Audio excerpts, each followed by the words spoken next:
नमस्कार बच्चों, मैं मनोज कुमार। तो आइए बच्चों, संख्या से संबंधित एक बहुत ही महत्वपूर्ण प्रश्न हल करते हैं।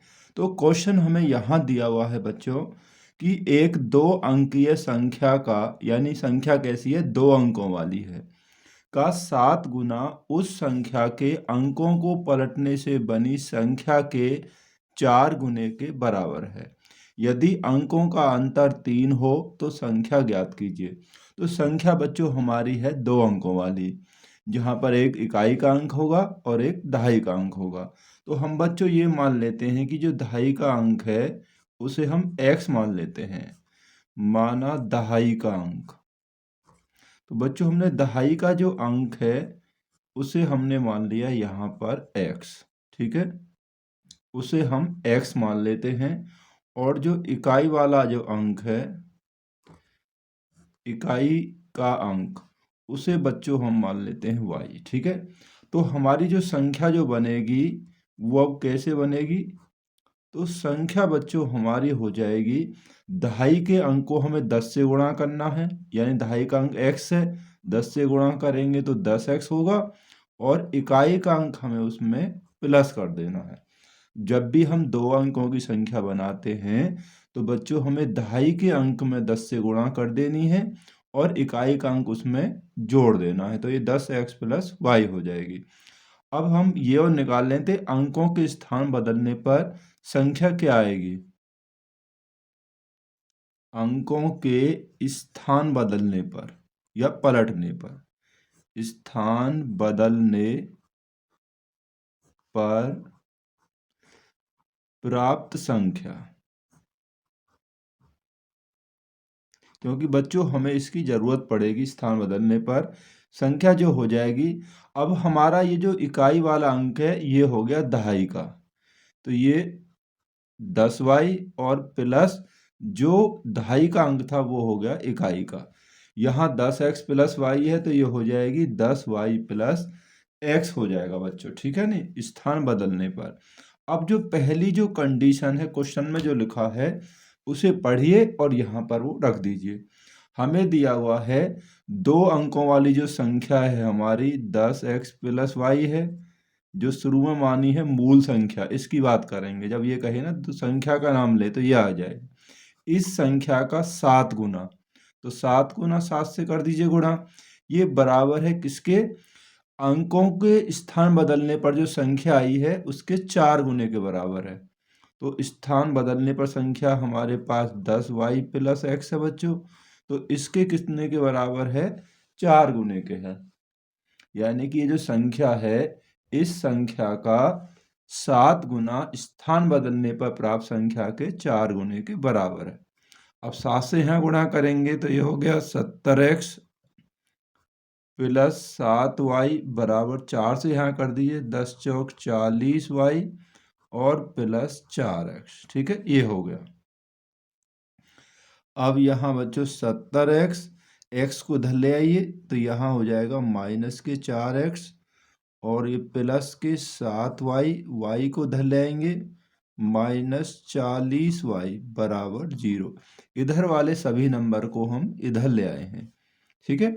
70 में से 4 गया तो यानी कि 66x माइनस यहाँ बचेगा बच्चों 33y बराबर 0। पूरे समीकरण में 33 से भाग जा सकता है तो दे दीजिए, तो यहाँ हो जाएगा 33 दूनी 66, 33 कट गया माइनस वाई बराबर 0। यहाँ हमने दिया 33 से भाग दे दिया, अपने इक्वेशन को थोड़ा आसान कर लिया बच्चों यहाँ पर। तो इसको हम बच्चों मान लेंगे, ये समीकरण नंबर 1 मान लिया हमने, ठीक है।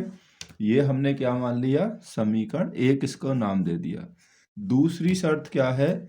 इसमें दिया हुआ है अंकों का अंतर। यहाँ देखिए, यदि अंकों का अंतर 3 है, यानी इकाई और दहाई वाले उसमें 3 का अंतर है।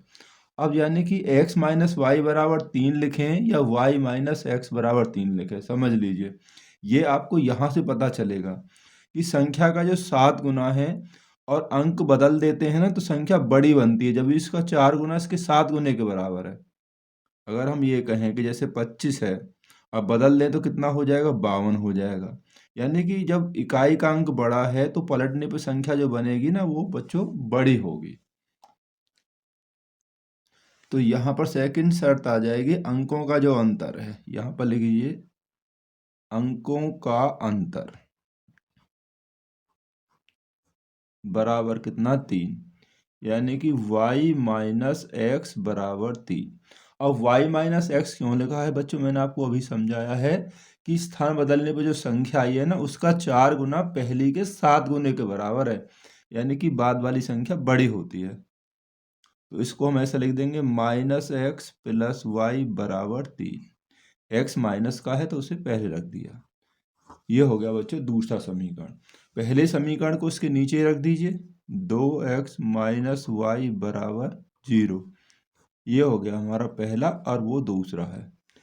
तो यहाँ पर सॉल्व कर रहे हैं तो ये कट जाएगा। देखिए y जो प्लस और माइनस का है तो बच्चों ये जोड़ने पर ही क्या होगा, कट जाएगा, यानी कि विलोपन विधि द्वारा हम अपने इस प्रश्न को हल कर रहे हैं। ये कैंसिल हो गया प्लस और माइनस के, 2x में से यहाँ x गया तो x बचेगा, 2 में से 1 गया बराबर यहाँ 3।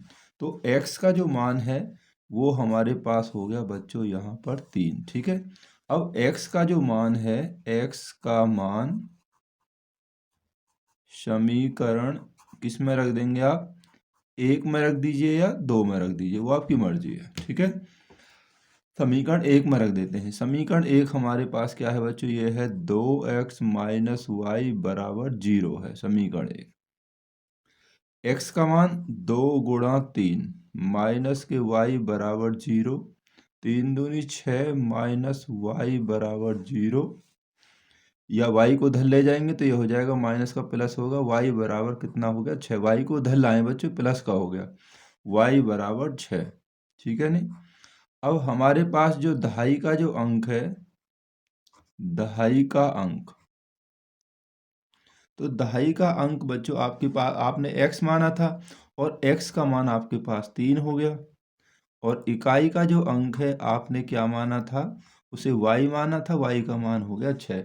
मैंने कहा था जब संख्या आपकी जो बनेगी, दहाई के अंक को आपको क्या कर देना है बच्चों, दहाई के अंक को 10 से गुणा कर लेना है। तो 10 तिया 30 और इकाई का अंक जोड़ दीजिए, 10 तिया 30 और 6 कितना हो गया 36। तो वो संख्या आपकी 36 हो जाएगी। अगर आप जांच भी करेंगे ना बच्चों, तो जो 36 का जो 7 गुना है, अंकों के स्थान बदलने पर कितना हो जाएगा, 63 हो जाएगा। तो 63 के 4 गुने के बराबर होगा। तो इस प्रकार से बच्चों हमारा क्वेश्चन सॉल्व हो गया। बहुत अच्छा प्रश्न है, एग्जाम्स में संख्या पर आधारित क्वेश्चंस कभी कभी पूछ लिया जाता है। तो ये वीडियो देखने के लिए आप सभी का बहुत बहुत धन्यवाद।